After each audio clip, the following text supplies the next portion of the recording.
party. But the politician that knocks at your door but actually promises you that they're going to represent you in the community. Apart from a few of them we have seen, but you have seen them yourself. I'm not going to make mention of any name. But when they come knocking at your door again, let them know you didn't fight for justice. And they ask you, they say, justice for who? Justice for Judge Nkencho. This young man, 27-year-old, celebrated his Christmas 2020, was looking forward to 2021, just like all of us here. But his life was taken away, just like that. It shouldn't have happened. It shouldn't happen again. If something happens and we feel that it's wrong, then we can call out just like this and say, it is wrong and it shouldn't happen again. We need justice. We need justice. We need justice for Nkencho, and we need it now. What do we want? Justice. What do we want? Justice. What do we want? Justice. When do we want it? Now. When do we want it? Now. When do we want it? Now. Thank you all for coming out. And we believe that it's not going to be in vain. There will be justice for that, and this will never happen again. Never again. Thank you all. Thank you, sir. Thanks, man. Never again. We heard that. A big round of applause, please. More for Judge Nkencho. Please, Mehmet.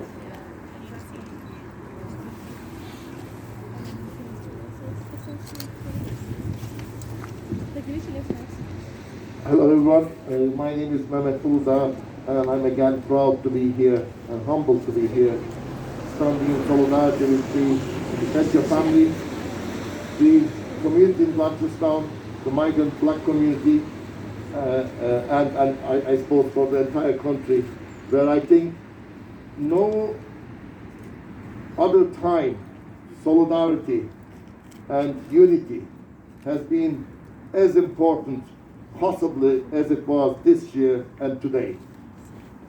But before I talk about solidarity a little bit, I'd like to extend all solidarity with the frontline workers, teachers, nurses, healthcare workers, mental care workers, whose funding has been slashed over the last decade or so, and who are dying in order to look after us. And that workers, those workers also include workers of migrant background, people of color. And today they are looking after us as best as they can under very difficult circumstances. So I think we should extend our solidarity to them. I think we should also extend our solidarity to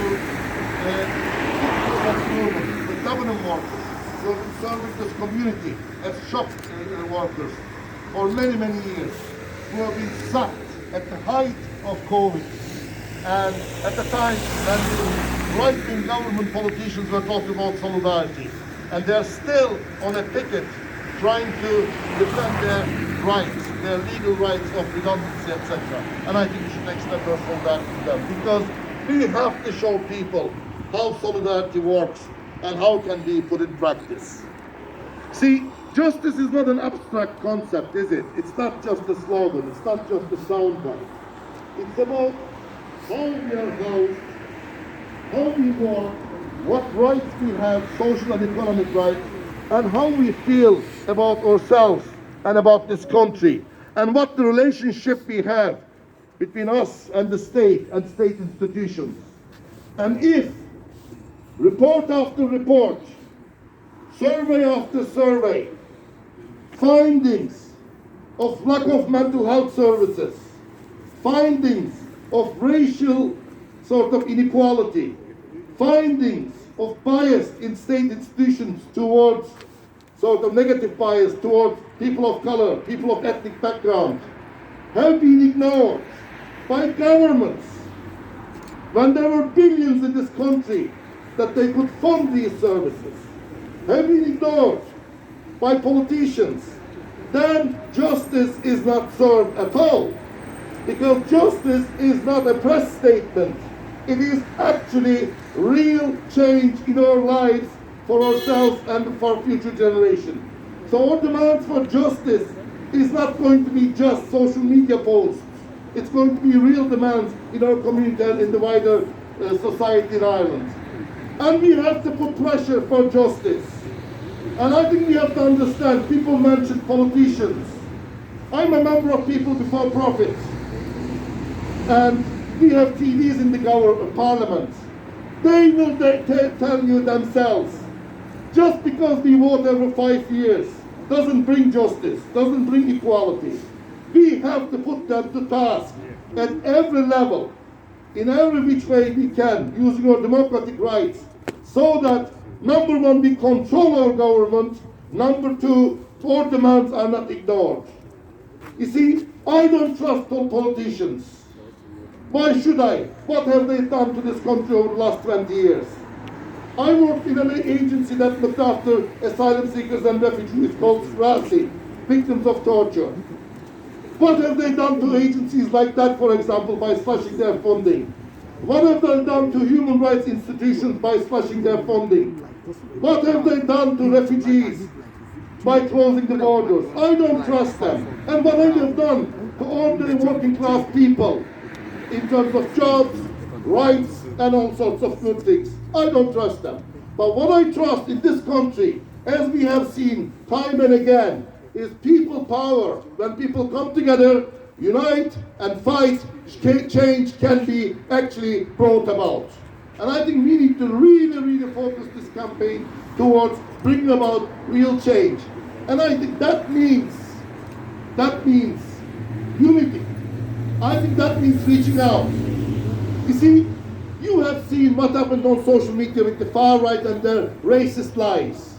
And principled politicians, like socialists in this part of the town, like Breed Smith from People Before Profit or Paul Murphy, when they published posts in solidarity of this campaign, there were thousands and thousands and thousands of racist far-right lies and hate messages directed at them, as well as to the community and to George, obviously. You see, we need principles in a world where there's a lot of corruption, a lot of hate, a lot of lies. And we need to put those principles into action. And I think we should call for a national day of unity, solidarity, and justice for the family, for the community, and for people of color. And we should say, this is not about black versus white. This is about people versus institutions. This is about justice versus injustice. This is about us, the majority of the ordinary decent people, versus those who are refusing to bring about justice, fairness, equality to this country, to this community, to this neighborhood. I think we should call that day, and I think we should honor George and his family for actually being now our heroes in our hearts. And his death is not in vain, and justice will be served. And that justice, through George, will benefit all of us. I think we should do that. We can't let this tragedy, first of all, change the style of policing in this country going into the future. And secondly, be normalized as an accident, as a trivial criminal situation. As OT, in fact, did on prime time, bring about security experts telling us about how the Gardaí may or may not shoot. This is not an issue of shooting or how shooting should happen in this country. This is about there should be no shooting, full stop. We are not interested as ordinary people in forensics, beyond just justice of it. We are interested in mental health services. We are interested in community services. We are interested in rights. We are interested in civil human rights. Don't give us this nonsense of how the Gardaí will or won't or could or shouldn't shoot. There is no standoff in 35 minutes. That's just coming to execute. And when we say there is racial difficulties, problems here, we are told, don't racialize this issue. Well, dare I say it, there has been a lot of racial problems in the institutions of this country. And by us saying we want justice, we want anti-racist policies, is not a threat to the community or to the state. It's actually a progression that will benefit all of us. So we are at the forefront of this fight for progression, and that is an honor, that is a pride for us that we should carry with serious demands attached to it. And finally, in the order of unity and bring about communities together, United Against Racism has organized at 6:30 on Monday a Zoom meeting between everyone and our members across north and south of this country.